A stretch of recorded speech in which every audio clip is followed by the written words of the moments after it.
Bob's line just dropped. That happens sometimes. He's outside the United States. He'll call right back in. Hello?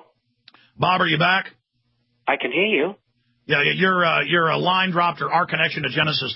They're in Minnesota. You're outside the country. I'm in Austin. Did you hear my question? Yes, I did.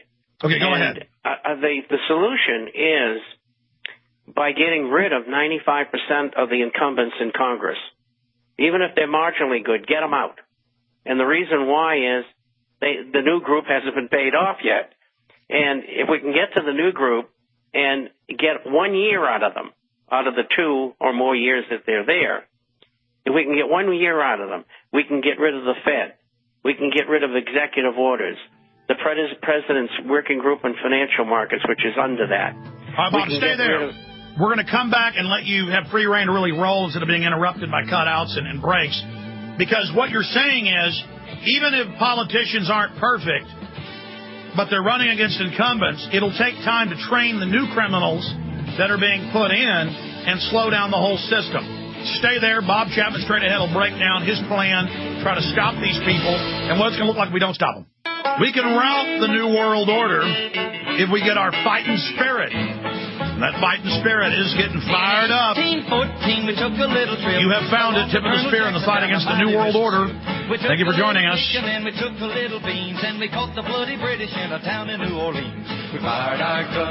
Let's go ahead and go back to Bob Chapman. Okay, Bob, recap. Go back to what you were saying. Run through ways to stop these people, and if we don't stop them, what they're planning to do. Go ahead. And I thought your comment was very, very good, and that is the criminal training school. And so it'll take them 6 months to a year to get a hold of these people and financially throttle them with money. And so we've got that window of opportunity if we can execute getting rid of them. And those things that I spoke about, and probably many others, are on the agenda. The reversal of legislation, such as the extension of the Patriot Acts and things of that sort. And there's a lot of things to be done.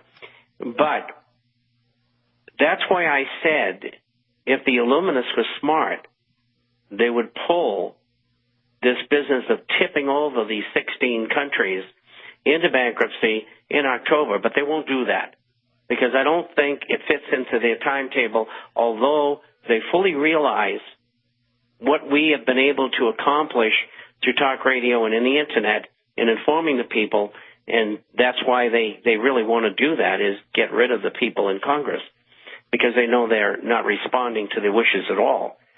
And so sometime thereafter, and probably over the next year and a quarter or so, that event will take place where they decide that they're going to have that meeting and they're going to tip them all into bankruptcy.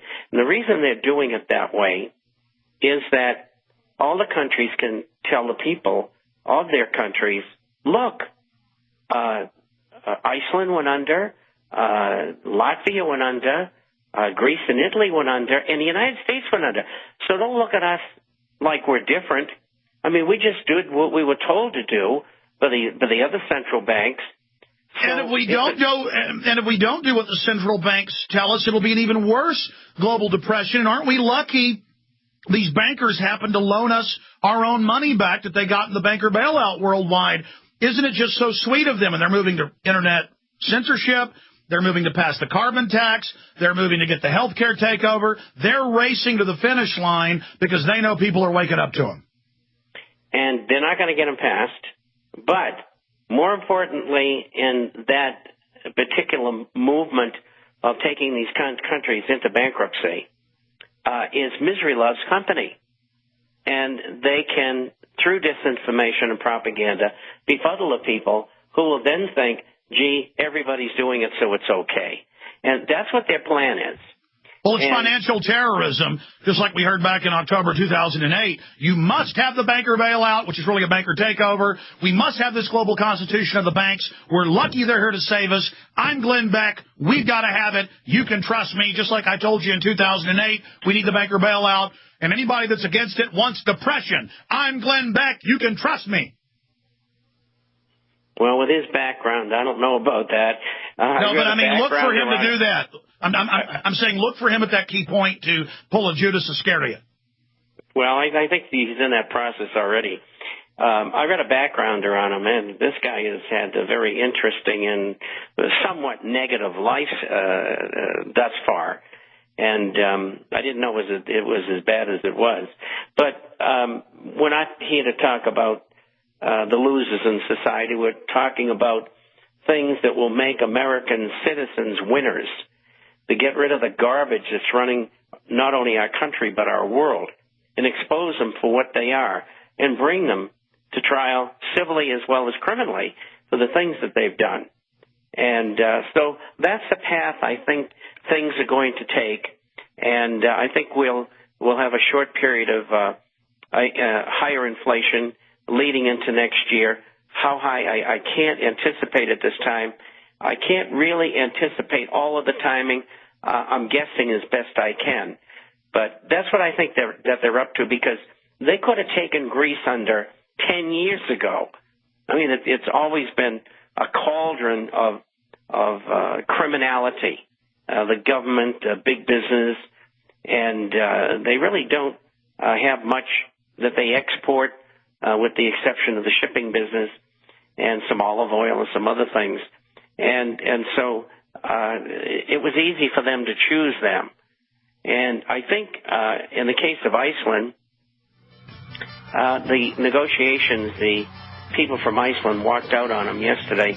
The British and the Dutch want them to guarantee the money that was lost in the banks, and they're going to have a referendum, and I think the people are going to turn it down anyway. Let's talk about that on the other side, because Iceland is an example of people saying no. This could be a model here in the United States. For those that don't know what happened in Iceland, we'll break it down on the other side.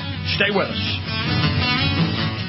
All right, going back to Bob Chapman. Bob, I want to get to calls, but you were getting into how they're using this crisis they created to get world government. Gordon Brown, Von Rumpe, these bankers, as you know, they're all over the news bragging. We got even more power out of the banking crisis. The world's our oyster. The world is mine. Like Tony Montana looking at a blimp flying by saying the world is yours, and that music pumping in the background. And they're saying in all their press releases, out of the crisis, world government, carbon taxes on everything. We have this new secret UN document I want to read some quotes from in a moment. I mean, they're out in the open doing this, and you're now saying that you're moving up your timeline. This could happen this year even. If we don't succeed in having grand juries indict bankers or expose these Madoff-type people, where do we go from here?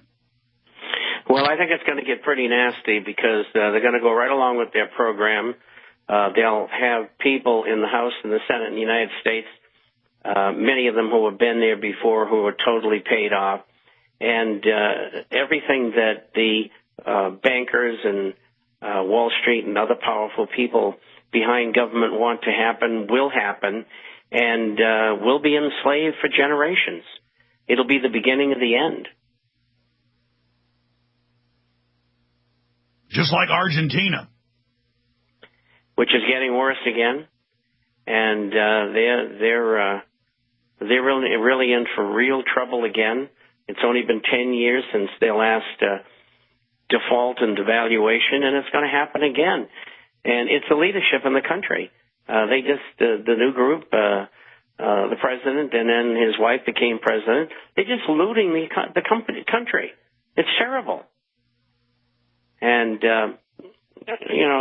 Buenos Aires is not the way it used to be. There's a terrible lot of crime, and it's in your face. And, Ted Anderson went down there with his wife a few months ago, and he said it was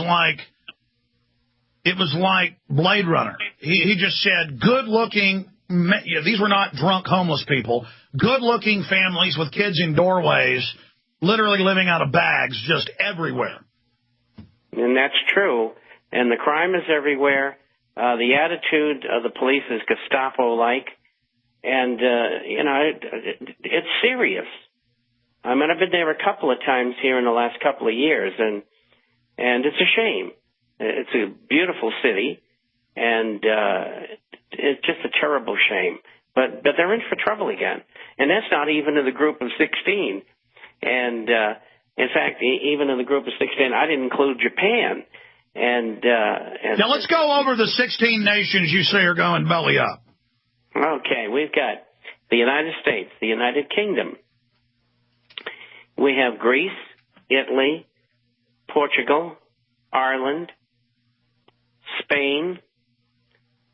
We have Kazakhstan, which has lots of natural resources.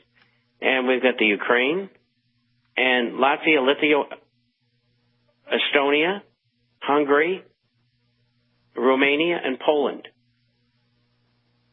And then we can throw in Japan and Argentina as well.